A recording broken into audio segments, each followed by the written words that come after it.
Tonë, si e keni parë lojën e Gerta Gixharit deri tani, pra, se ne në intervistën që patëm të fundit, ishit shumë skeptik te loja që po bënte ajo, madje Për mua Gerta unë e kam thënë, do ta rikthem, do ta them deri në fund. Gerta ka fatin e madh tjetë finaliste, patjetër, sepse është nga ato hyn te ajo 5 që e lojtarëve, vetëm vendi 5 është një herë Hyndania, një herë Negli, e bëjnë me radhë, po 4 vendet janë të konsoliduara. Ka fatin e madh që është pjesë e finales.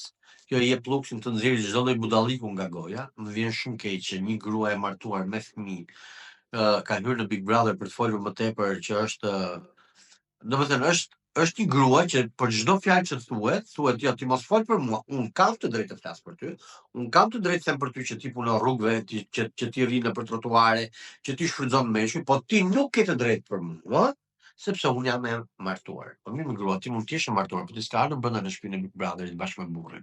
Burrin e ke në shtëpi. Kështu që po ja hyre lojës çohet deri në fund. Dhe jo, Gerta nuk po më pëlqen fare, është një kopje shumë e shëmtuar e Oltës, shumë. Olta ka qenë shumë herë më mirë se sa Gerta. Përveç se ishte shumë herë më e bukur, kishte shumë herë më klas, pas ka qenë edhe shumë herë më e mirë se sa Gerta. Nuk e di pse këto liksinë kanë mbas edhe në ADN, nuk e kuptoj pse. Po, realisht unë s'kam parë njeri që të nxjerrë gjatë gjithë kohës të ketë vetëm liksi. Dhe atëherë kur ka të drejtë, i humbe e tërë logjika dhe i tërë argumenti, i zhytet në një lloj liksie që i humbe tërë ajo gjëja që ka që të pëlqen që ta dëgjosh. Ka qenë dhe një video që ka qarkulluar kohët e fundit ku Loredana e zgjon nga gjumi Rozanën dhe Rozana e godet në thonjza me shuplak. Tash dëgjoj, të vitë të zëjën ty te koka e krevat, pa të njohur. Po e zëm se një. Jemi të dy një konvikt. Të vitë të zëjën ty te koka e krevat, duke të bërtitur në atë farfeje në vesh. Të ti ke qenë të natën pa gjumë. Ai lloj reagimi kam përshtypjen ti do kapësh shapkën edhe do më gjuash, ë. Jo më me kështu dorë që hik tash. Se është pa logjik.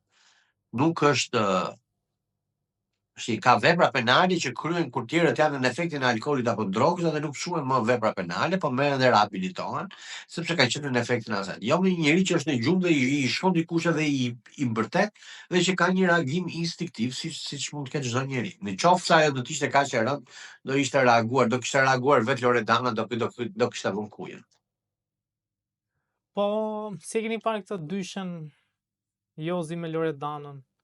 Jozi me Loredanën mua po më pëlqen shumë. E vetmja gjë që mua po më bën përshtypje është lënien e hije e Rizartës nga të gjithë komentuesit dhe nuk po e kuptoj këtë.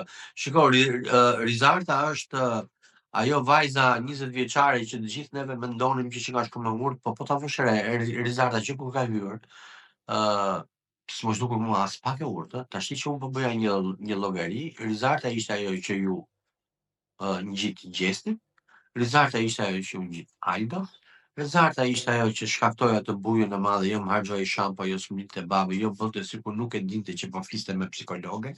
Megjithëse ne e dim shumë mirë që kushdo që komunikon me psikologun në shtëpinë e Big Brotherit nuk komunikon nëpërmjet zërit, po nëpërmjet trupit, një, domethënë je face to face, nuk komunikon. Kështu që ka një dy lojtarë të tjerë aty që duket sikur e han bukën kot, por pas ka qenë shumë skufa. Duke filluar dhe shpresoj që ky eliminimi i dytë që do të jetë sot të kapi një nga këta Aldo, Kelly apo Rizarta, se është bërë pak e bezdisur. Ndërsa Jozi dhe Loredana do të më kishin pëlqyer shumë të ishin kështu që në fillim, mos ishte një Loredan që t'ishte aq e nështruar kaq i Jozit. Sot po i shikoja, po më pëlqenin pa, kam qeshur me lot, po bëni edhe një tekst bashkë me Rozanën.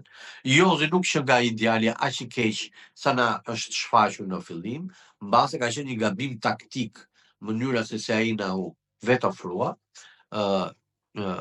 ditët kur ai ishte para se të dilte.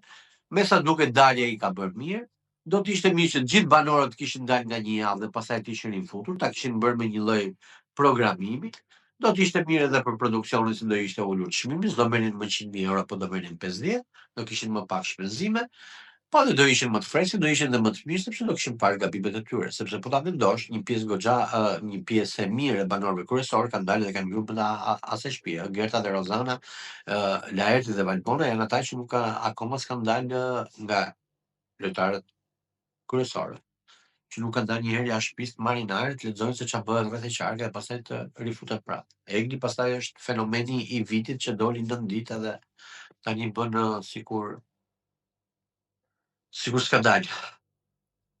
Është dhe një moment që akoma s'është i paqartë për publikun. Çfarë po ndodh realisht mes Valbonës dhe Laertit?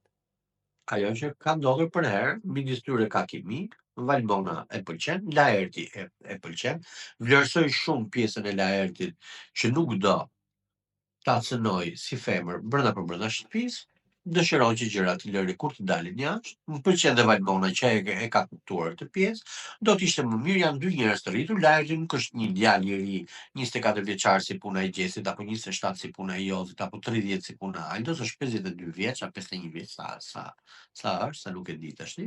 Është një njerëz që do t'i ruaj kornizat vetes, do t'i ruaj gjërat marrëdhëniet kur dalin jashtë, as ai nuk lëndon në dikë në familjen e Valbonës, dëgjoj se kur arrin një moshë të pjekur, ti nuk mendon më vetëm për epshet e tua, po fillon edhe mendon pak edhe më shumë. Mua më ka pëlqyer kjo pjesë që të dyja këtë gjë e kanë menduar dhe më pëlqen se si po shkon. Do më pëlqente shumë që ata të dy të kishin diçka se shkojnë, realisht shkojnë, se janë të dy kur flasin me gishta në vesh, po më pëlqen fakti që do kenë diçka. Unë jam i bindur që ata të dy do kenë diçka jashtë. Ngelet për tu parë, po do ta shohim, do të them se do e takoj dhe do të them nëse do kenë apo jo gjë. Duke parë rrugtimin e Laertit në mediat shqiptare, a e kishte menduar që Laerti të ishte kaq, po themi, i kulturuar dhe kaq Shiko, Laerti është një kultura, po kaq i qetë kuptimin që ti zgjidhte Laerti s'është i qetë, Laerti ka qenë në rol deri tani. Tash që të jemi realist, Laerti deri tani ka qenë në rol. Laerti ka qenë unë kam përshtypjen kjo ka qenë strategjia që ai ka pasur. Tash ty sa më shumë me këtë qetësinë dhe pastaj po të shikosh në dy primet e fundit Laerti është bombë. Laerti nuk e afrohesh dot. Dhe jo se nuk i kanë çduar nervat, po Laerti tash ka dalë në lojë. Laerti është ai që tash po luan gjatë primit. Laerti e di që loja bëhet në prime. Ruhet gjatë gjithë javës, debaton, jo me tone të larta, ma vjen prime, ti shiko çfarë ka bërë Laerti Gertës prime që kaloi. Ishte shumë apo një prime tjetër përpara. Laerti tani po luan, ata e ka pasur strategji deri aty të shkonte nëpërmjet emrit të tij i madh, të madh apo të vogël, varet se si mund ta quajnë tjetër, për mua është emër goxha i madh. Ka vajtur vetëm nëpërmjet emrit deri këtu, tash s'ka dashur që ta ezauroj veten dhe nervat e tij. Tash është duke kryer tash po luan një lloj si gjithë tjerët, është muaji i fundit, në prill Big Brother mbaron, është muaji i fundit, është finishi, ka nisur sprinti, kështu që Nëse sonte do ishte finalja, kush do e fitonte për ty Big Brotherin? Rozana Radi. Është vetëm lojtare 360 gradë që ti i ke parë çdo lloj ngjyre, i ke parë lodh, i ke parë humor, i ke parë debat, i ke parë dhimbshuri, ke parë çdo lloj gjëje. Sidomos një me Prime e kaluar që për mua ishte recitali i Rozanës Prime e kaluar. Kam përjetuar çdo lloj ngjyre brenda një Prime.